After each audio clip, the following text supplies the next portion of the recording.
Well, our screens are in place on nice strong brackets. You'll be relieved to hear.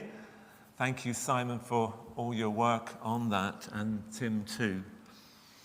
And they've also got safety chains that are as strong as in the Swan Theatre, so you can be assured you can walk under them with due assurance. Thank you, and may they play their part within our worship today and in the months ahead. Well, I think we've got a first picture, and what does that say? It's just a red circle with a white line, no entry. So we know that, don't we? We see a red sign with a white line, and unless you're really asleep, you don't drive down that road. No entry. And the next sign, no entry. We see these signs all over the place saying, you're not allowed. Don't come in. Don't come this way. And another sign, private, no entry. Trespassers will be prosecuted, and all the rest. Barriers that say, don't come in. I came across this mat. I don't think I'll buy it, but you're probably not welcome. I mean, who would put that mat in the front of their house? I think you'd have to be really a bit of a misery. You're probably not welcome. But sometimes we have these hidden barriers that are saying just that.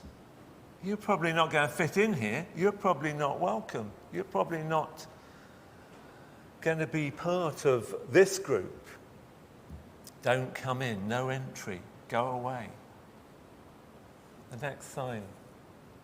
I mean, is that welcoming? I'm so glad that we do have all that work in the past to make sure there was accessibility, both for those who come for worship and those who lead worship. We can get onto this stage with that slope. We can get through the side door if we're more disabled. Hidden barriers.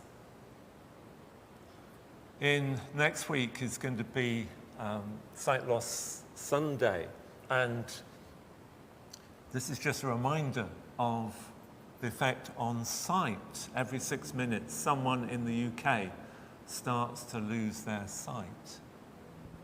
And within our church family, we know people who struggle with seeing.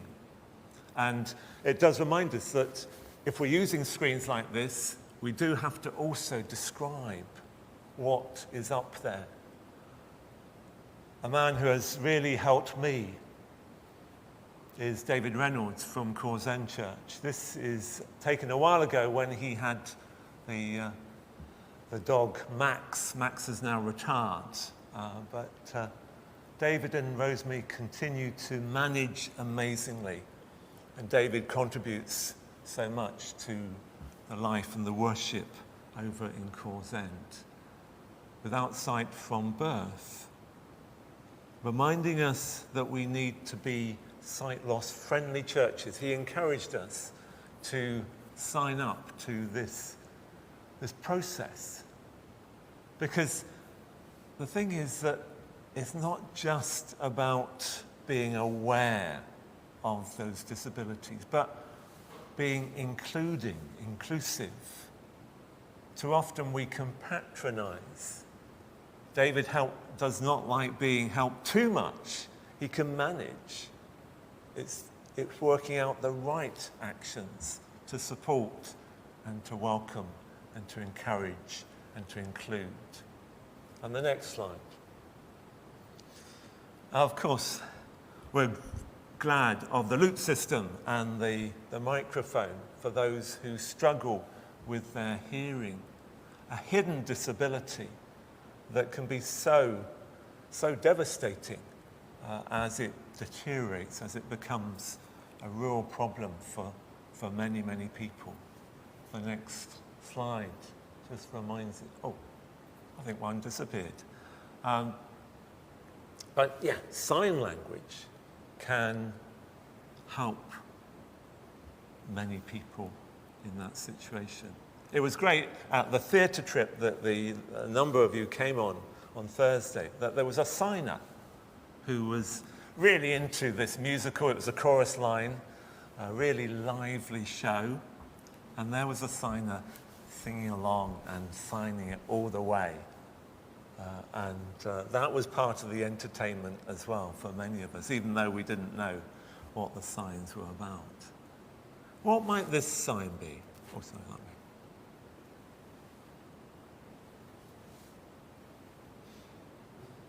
Oh, opening, that's quite a good idea. That's interesting, yeah. It's not opening.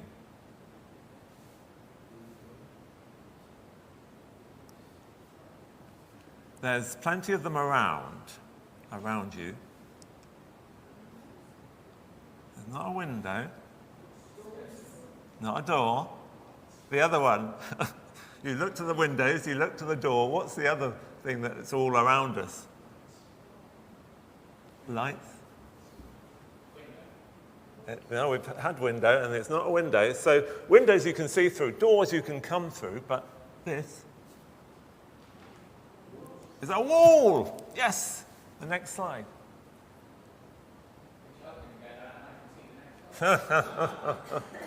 These walls that we create.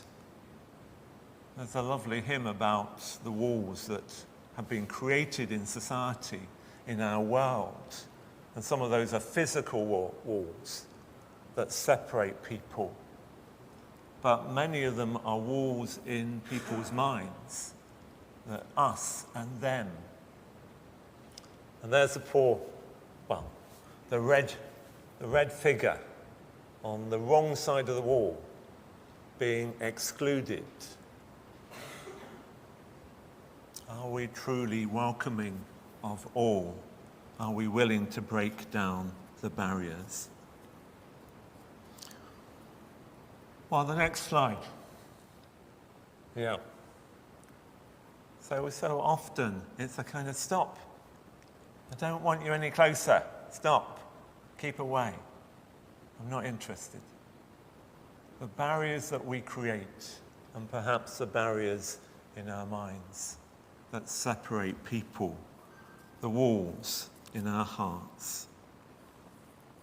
Well, we're going to hear a reading in a moment, and it's a reading about people being sent away. The disciples saying, "Stop, you're not welcome. Go away."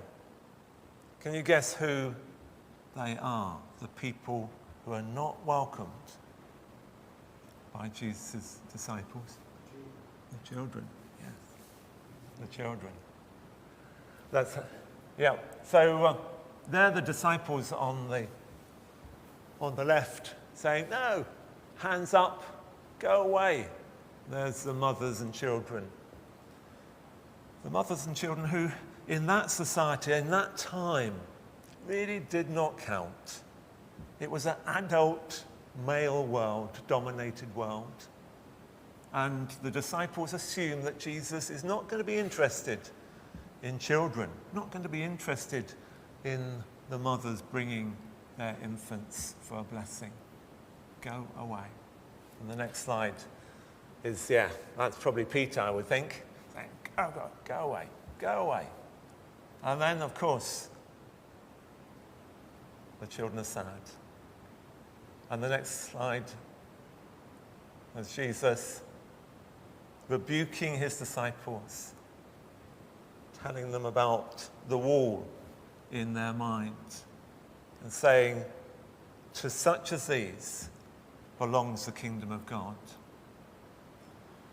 The disciples are suitably embarrassed that day, and Jesus teaches them an amazing lesson, that all those who are excluded so often, all are welcome to his blessing. All must become like little children.